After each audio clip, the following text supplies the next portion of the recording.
Good morning दोस्तों, मैं संदीप कुमार। मैंने आज आप सबके लिए लेकर के आया सर एक जबरदस्त एक मस्त टॉपिक सर, जिसका नाम क्या है, टॉप 100 क्वेश्चन। यानी आपका जो साइंस का लघु प्लस दीर्घ उत्तरीय का टोटल 100 क्वेश्चन मैंने करवाने का जिम्मा लिया हूं सर। और आज हमारा इसका 14वां क्लास है। यानी ऑलरेडी पहले 13 क्लास चल चुका है सर। तो जो इसका पिछले क्लास नहीं देखे तो इस वीडियो के डिस्क्रिप्शन में लिंक दिया हुआ, फिर या यूट्यूब के प्ले लिस्ट में जाना, वहां पर टॉप 100 क्वेश्चन का प्ले लिस्ट बना हुआ है। सारे क्लास जाकर के आपको मिल जाएगा सर। और ये कहने का मेरा मकसद है ना रे भाई कि 100 क्वेश्चन से बाहर आपके एग्जाम में नहीं आएगा सर। वो सारे क्वेश्चन को देखोगे तब भी आपको पता चलेगा सर। देखिए बात ये है ना सर कि थोड़ी सी जो मैं 55 क्वेश्चन प्रत्येक क्लास में करा रहा हूं ना, मैं चाहूंगा सर तो 2 दिन के अंदर में वो टोटल क्वेश्चन करवा दूंगा। क्योंकि आज हमारा 14वां क्लास हो गया, क्वेश्चन नंबर 66 हो गया सर। मैं चाहूंगा तो पूरा क्लास 2 दिन में खत्म कर दूंगा। लेकिन बात यहां पर ये हो गया ना कि मैं पूरा करवा दूंगा तो आप भी पूरा अच्छी तरीके से पढ़ नहीं पाओगे सर। और मेरा क्वेश्चन थोड़ा सा कॉपी होने लगा है भाई, ठीक ना।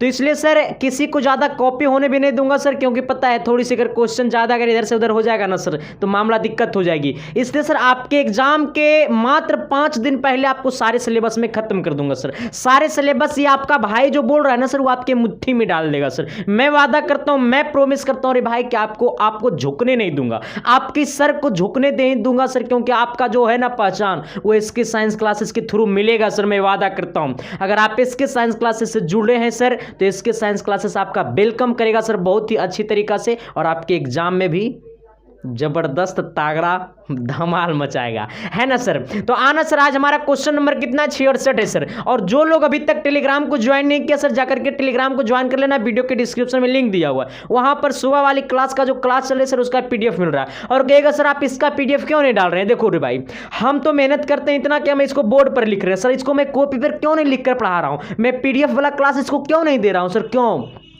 क्योंकि सर वहां पर अच्छे तरीके से डिस्कशन नहीं कर पाते। मेरा कहने का मकसद है कि मैं आपको रटने नहीं दूंगा रे भाई। मैं यहां पर वादा करता हूं सर कि आपको मैं 80% प्लस आपको यहां से याद करवा करके भेज दूंगा, ठीक ना। और 20% खुद से याद कर लेना, एक बार लिख लेगा इसको तो 20% हो जाएगा, ठीक ना। तो इसलिए सर आपको मैं लिखने का दूंगा और मैं साइड हो जाऊंगा तो आप इसको स्क्रीनशॉट कर लीजिएगा, ठीक ना। आते हैं सर, और 66 नंबर क्वेश्चन क्या कहता है, थोड़ी सी गौर करना। कहता है ना कि कार्बन एवं उसके यौगिक को उपयोग अधिकतर कार्यों में ईंधन के रूप में क्यों किया जाता है सर। अच्छा अब सोचो, कार्बन और उसके यौगिक का जो उपयोग किया जाता है ना वो अधिकतर कार्यों में ईंधन के रूप में किया जाता है, क्यों? ये बहुत ही अच्छा चीज है सर। ऑब्जेक्टिव में पूछ देगा ना कि कार्बन एवं उसके यौगिक को अधिकतर किस कार्यों में उपयोग किया जाता है, तो ईंधन के रूप में उपयोग किया जाता है। कैसे उपयोग किया जाता है, तो ईंधन के रूप में उपयोग किया जाता है, ठीक ना।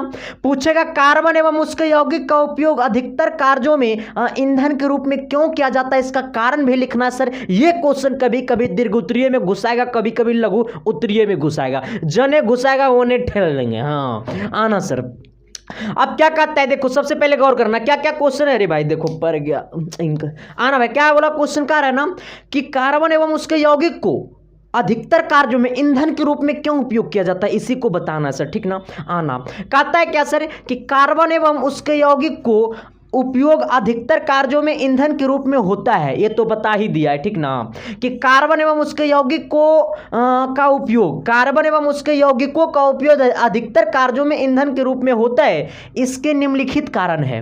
एक ही कारण नहीं है सर, कार्बन एवं उसके यौगिकों को ईंधन के रूप में उपयोग होना एक ही कारण नहीं है, इसका बहुत सारे निम्नलिखित कारण है, निम्नलिखित कारण है, निम्नलिखित कारण है, ठीक ना। तो कार्बन एवं उसके यौगिकों को ईंधन के रूप में उपयोग का निम्नलिखित कारण है। पहला कारण क्या कहता है सर कि ये दहन के फलस्वरूप अत्यधिक ऊष्मा देता है। हाँ पहला कारण पहला कारण क्या। हाँ सर, जो भी लोग चैनल पर नए हैं चैनल को सब्सक्राइब भी कर दीजिएगा सर, ताकि इसका प्रत्येक वीडियो का नोटिफिकेशन आपके पास जाए और मेरा सभी क्लासेस आप देख पाइएगा, ठीक ना सर। और जो भी लोग सर अभी तक शेयर नहीं किया शेयर कर देना, अभी तक लाइक नहीं किया तो लाइक कर देना, और अच्छा लगा मेरा क्लास तो जरूर कॉमेंट करके बताना सर, क्योंकि आपका कॉमेंट मुझे मोटिवेशन देता है सर। हाँ क्या कहते हैं सर कि ये दहन के फलस्वरूप अत्यधिक ऊष्मा करता है। तो कहेगा कि कार्बन एवं उसके यौगिकों का उपयोग अधिकतर कार्यों में ईंधन के रूप में क्यों किया जाता है, क्योंकि ये दहन के फलस्वरूप अत्यधिक ऊष्मा देता है। दहन दहन दहन, हाँ दहन के फलस्वरूप कैसा ऊष्मा देता है सर, अत्यधिक क्या देता है, ऊष्मा देता है, ठीक ना। तो दहन के फलस्वरूप क्या करता है, अत्यधिक बोलो जल्दी, उष्मा देता है। क्या देता है? उष्मा देता है, ठीक ना। दूसरा कार्य कहता है इसमें कार्बन एवं हाइड्रोजन की कार्बन एवं हाइड्रोजन की अधिक होने के कारण ज्वलन ताप समान होता है, ठीक हो। देखो इधर सुनो, तुमने समझा अभी, हमको मालूम है, क्योंकि तुम जब समझ जाएगा तो हम बता देंगे कि तुम समझ गया होगा। देखो कह रहा इसमें, किसमें? तो कार्बन एवं उसके यौगिक में, ठीक ना। कह रहा इसमें कार्बन एवं हाइड्रोजन, इसमें कार्बन एवं हाइड्रोजन की अधिक होने के कारण ज्वलन ताप समान होता है, ठीक ना। देखो सर इसमें होता क्या है ना, कार्बन और हाइड्रोजन का अधिक होने के कारण ना इसका ज्वलन ताप क्या हो जाता है? समान हो जाता है। तो कार्बन और हाइड्रोजन अधिक, ज्वलन ताप समान, कार्बन हाइड्रोजन अधिक, ज्वलन ताप समान, कार्बन हाइड्रोजन अधिक, ज्वलन ताप समान, ठीक ना। देखो भाई सभी को ही शेयर करना होगा सर, सभी कोई भाई को सपोर्ट करना होगा सर, क्योंकि आपका भाई आपके लिए पढ़ाता है सर। मैं बताता हूं सर कि मैंने पिछले बार मात्र सर 1.5 से 2-3 महीना मैंने पढ़ाया था यूट्यूब पे सर, इतना एक्सपीरियंस भी नहीं था, क्वेश्चन सेट करने का इतना तरीका भी नहीं सर था। मेरे पास हाईएस्ट मार्क्स था 448 नंबर था सर, सॉरी 458 नंबर था सर, हाईएस्ट मार्क्स यूट्यूब के बदौलत सर। मैं कहता हूं ना सर कि वो बच्चे से मिलता ना सर तो बहुत मोटिवेशन होता है सर।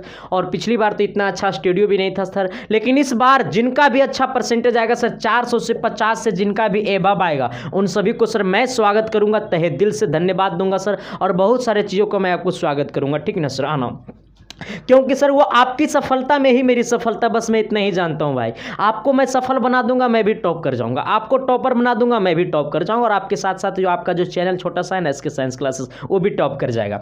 हाँ कहता है सर क्या इसमें कार्बन एवं हाइड्रोजन की अधिक होने के कारण इसका ज्वलन ताप क्या हो जाता है? समान हो जाता है। ज्वलन ताप समान होने का क्या कारण है? तो कार्बन और हाइड्रोजन का अधिक होना, ठीक ना। अगला, इसके दहन पर नियंत्रण संभव है। अच्छा इसके दहन जो होता है ना, इसका नियंत्रण क्या है? संभव है।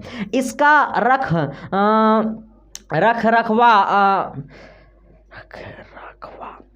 इसका रख रखवा आसान है। क्या सर? इसका रख रखवा क्या आसान है, ठीक ना। इसका राख रखवा क्या सर? आसान है। राख रखवा क्या आसान है। तो सर हमारा कितना है? ये चारों पॉइंट आपको लिखना होगा सर। अगर दीर्घ उत्तरीय में आएगा तो भी इतना ही लिखना होगा, लघु उत्तरीय में आएगा तो 2 पॉइंट लिखना, ठीक ना। क्योंकि सर ये 5 नंबरिया में पूछने का कम चांस है, ठीक ना। तो लघु उत्तरीय में पूछेगा सर, दीर्घ उत्तरीय में नहीं पूछेगा तो, और लघु उत्तरीय में पूछेगा तो 2 यहाँ पर 2 को पॉइंट लिख देना, चाहे 3 को पॉइंट लिख देना, लेकिन चारों पॉइंट मत लिखना, ठीक ना। आते हैं सर एक नए क्वेश्चन की तरफ, और अगली क्वेश्चन क्या कहता है थोड़ी सी गौर करना सर। और अगला क्वेश्चन बड़ा ही लाजवाब टाइप का क्वेश्चन है रे भाई, और देखोगे तो पक्का कहता है दीवाने हो जाएगा। कहता है ना कि तुम दूर चले जाओ अब नदी नहीं समुंदर बन गया हूं।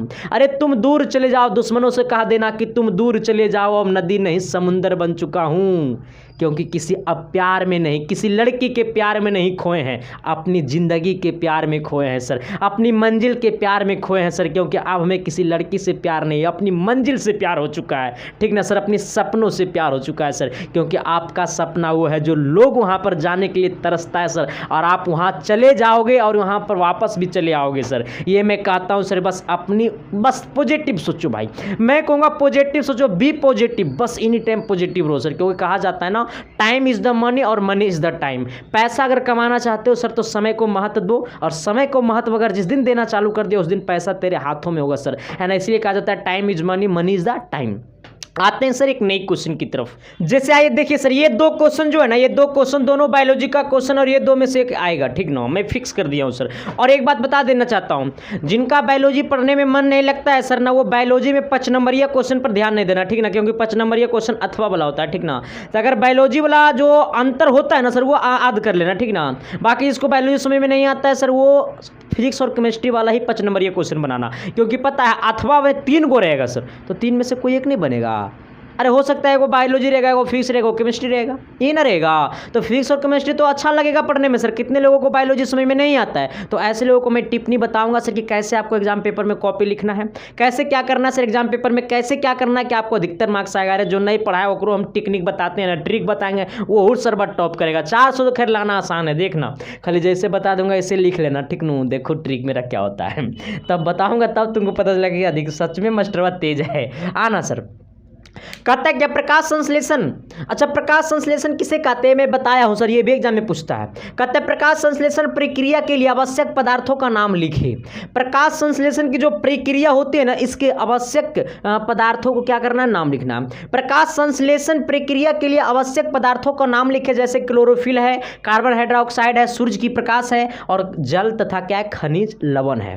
ठीक ना, फिर से मेरी बातों को सुनने का प्रयास करना। कहते हैं प्रकाश संश्लेषण प्रक्रिया के लिए आवश्यक पदार्थों के नाम लिखे, तो जैसे क्लोरोफिल हो गया है ना, कार्बन हाइड्रोक्साइड हो गया, सूर्य की प्रकाश हो गया, जल और क्या हो गया, खनिज लवण हो गया, जल और क्या, खनिज लवण। ठीक ना, तो कहेगा सूर्य के प्रकाश के लिए सूर्य के प्रकाश प्रक्रिया के लिए आवश्यक पदार्थों का नाम लिखे, तो पहला हो जाएगा क्लोरोफिल। क्या हो जाएगा, क्लोरोफिल। हाथ पर गिन लो, रटना फटना कुछ नहीं है।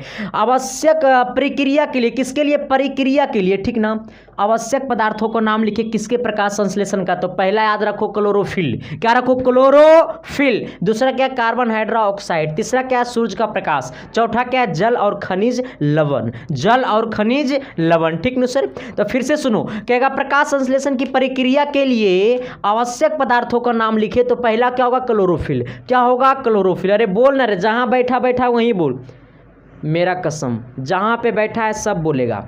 कौन फिल, क्लोरोफिल। कौन हाइड्रोक्साइड, कार्बन हाइड्रोक्साइड। कौन प्रकाश, सूर्य की प्रकाश।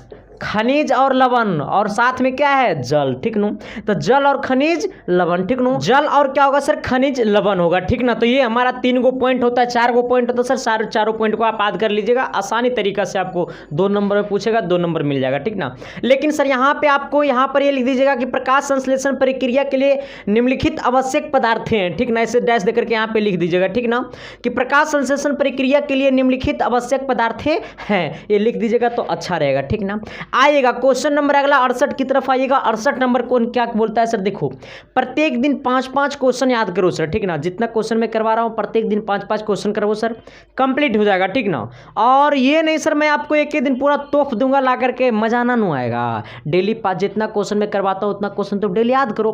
क्वेश्चन बैंक बनाओ, प्रीवियस ईयर क्वेश्चन बैंक बनाओ, इसके बाद फिर मॉडल पेपर बनाओ, एनसीईआरटी बुक पढ़ो सर, क्योंकि एनसीईआरटी बुक से बढ़िया कोई बुक है ये नहीं है सर। ठीक नो, आना। अगला क्या बोलता है सर, क्वेश्चन नंबर 68 क्या बोलता है, वृक्क के 3 कार्यों को लिखें। सर देखो यहाँ पे ये गौर करना, ये बायोलॉजी का क्वेश्चन है सर। ये कहे ना आपको, मैं एक ही बात आपको कहना कि ये 2 में से एगो कंफर्म रूप से आएगा सर। ठीक नो, ये 2 में से एगो हो सकता है, ये प्रथम पाली तो सेकेंड पाली।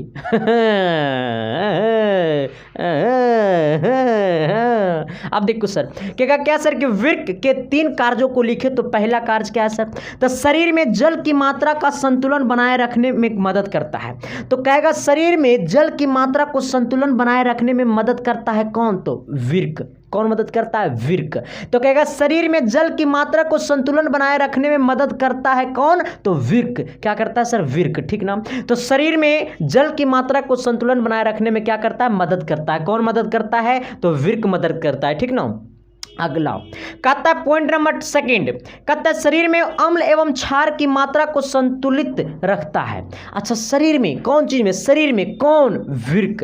क्या करता है, तो अम्ल और क्षार की मात्रा को क्या करता है, संतुलन रखता है। क्या करता है, संतुलन रखता है, मतलब बिगड़ने नहीं देता। न कहता है गाड़ी संतुलन में चले बर्रा ठोक देबो, हाँ, न कहता है गाड़ी संतुलन में नहीं था वरना वो नहीं ठोकता, नहीं बोलता है, यही बात है। हम लोग संतुलन से गड़बड़ाते हैं, क्या करते हैं, इन्हें उन्हें ताकना झांकना चालू करते हैं। कहता लड़का संतुलन से खत्म हो गया, आज संतुलन में चल गया, एक मतलब लड़का अभी ने उन्हें ध्यान देने लगा, लड़का जवान हो गया। तो यही बात है सर कि शरीर में अम्ल और एक क्षार होता है। ठीक ना सर, ये दोनों को भटकने नहीं देता। कौन भटकने नहीं देता, तो वृक्क। इसको क्या बनाए रखता है, तो संतुलन बनाए रखता है सर। ठीक ना, अगला कहता है नाइट्रोजनी। अच्छा, नाइट्रोजनी जैसे मतलब हो गया यूरिया। ठीक ना सर, क्या हो गया, यूरिया। यूरिया का फॉर्मूला कौन बताएगा, यूरिया का फॉर्मूला कौन बताएगा, कमेंट करो सर।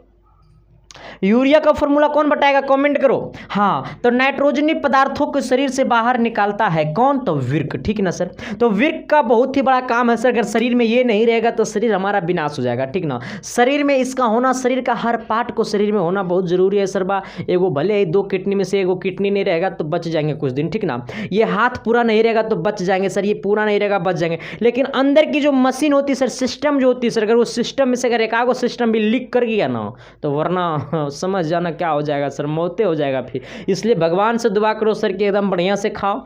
एगी मैगी अर्गर बर्गर ईजा पिज़्ज़ा आस्ता पास्ता खाओगे सर तो विनाश से होगा, ठीक ना। ये विनाश का पहाड़ा है, क्योंकि सर ये सारे चीज़ों से CFC गैस निकलता है ना, क्रीम फॉग फ्रीज ये पढ़ा होगा ज्योग्राफी में, ठीक ना सर। तो इसलिए एगी मैगी अर्गर बर्गर ईजा पिज़्ज़ा आस्ता पास्ता कभी मत खाना। हाँ, एगी मैगी जानता है ना। हाँ अच्छा, कहेगा गुरुजी मैगी और एगी क्या होता है आओ सर। हाँ, कहता है विर्क के 3 कार्यों को लिखे तो पहला कार्य क्या कि शरीर में जल की मात्रा को संतुलन बनाए रखने में मदद करता है, शरीर में अम्ल और क्षार की मात्रा को संतुलित रखता है, नाइट्रोजनी पदार्थों को शरीर से बाहर निकालता है। नाइट्रोजनी पदार्थ जैसे कहे तो सर एरिया, क्या सर एरिया, ठीक नो। तो क्या है सर, प्रकाश संश्लेषण प्रक्रिया के लिए आवश्यक पदार्थों के नाम लिखे तो पहला क्लोरोफिल है, दूसरा कार्बन डाइऑक्साइड है, तीसरा क्या है सर कार्बन हाइड्रोक्साइड है, तीसरा क्या सूर्य की प्रकाश है, चौथा क्या है जल और खनिज लवण। विर्क के 3 कार्यों को लिखे। पहला कार्य है शरीर में जल की मात्रा को संतुलन बनाए रखने में मदद करता है, दूसरा शरीर में अम्ल तथा क्षार की मात्रा को संतुलित रखता है, अगला नाइट्रोजनी पदार्थों को शरीर से बाहर निकालता है। अब एक बार थोड़ा सा स्क्रीनशॉट मार लो, और स्क्रीनशॉट मारने के बाद थोड़ा सा जाकर के एक बार फेयर कर लेना, ठीक ना। और ये 100 क्वेश्चन देखो, ये 100 क्वेश्चन पढ़ लो, मॉडल पेपर टोटल पेपर सब फाड़ चल के बिक दो सर, ठीक नू। और सुबह में सर मैथ का 400 ऑब्जेक्टिव करवा रहा हूँ सर, ठीक नू, जो कि क्वेश्चन बैंक का भी ऑब्जेक्टिव कुछ ज़्यादा करके क्वेश्चन बैंक का ऑब्जेक्टिव है, 10% ऑब्जेक्टिव उसमें मैं खुद से दिया हूँ, ठीक नू सर। तो सब सारे क्लासेस जा करके करो सर, निश्चित रूप से आपकी सफलता आपकी कदम चूमेगी sir. Thank you, love you. आते हैं एक नई क्वेश्चन की तरफ सर, और अगला क्वेश्चन क्या कहता है, थोड़ी सी प्यार वाली बात है। चलिए आइए सर, ये दोनों क्वेश्चन देखिए, दोनों का एक क्वेश्चन फिजिक्स का एक क्वेश्चन केमिस्ट्री का सर, ठीक ना। ये 2 क्वेश्चन में से हो सकता है दोनों क्वेश्चन है ना, लेकिन सर ये दोनों क्वेश्चन बड़ा एक गजब का क्वेश्चन है सर। क्यों हम अच्छा ये इतना कॉन्फिडेंस के साथ क्यों बोलते हैं, क्योंकि इसके पीछे मैं मेहनत करता हूँ सर, ठीक नू। आना कहता है क्या विद्युतीय विभव किसे कहते हैं, इसका मात्रक को लिखें। अच्छा, विद्युतीय विभव किसे कहते हैं, इसका SI मात्रक क्या होगा। विद्युतीय विभव क्या होता है ना, विद्युतीय विभव होता है क्या सर, तो पोटेंशियल डिफरेंस, ठीक ना सर। आना कहता है सर क्या विद्युतीय विभव, कहता है विद्युतीय विभव कहता है क्या है कि इकाई धन आवेश को कहां से अनंत से विद्युतीय क्षेत्र के किसी एक बिंदु तक लाने में किए गए कार्य की मात्रा को क्या कहते हैं, उस बिंदु पर का विद्युतीय विभव कहते हैं सर, ठीक ना। अब पैराग्राफ चेंज करना है, फिर कहता है इसका SI मात्रा क्या होता है, वोल्ट होता है। लेकिन अब गौर करो, इतना बोलने से तुमको तो याद नहीं हो गया होगा, अब देखो याद कैसे होगा।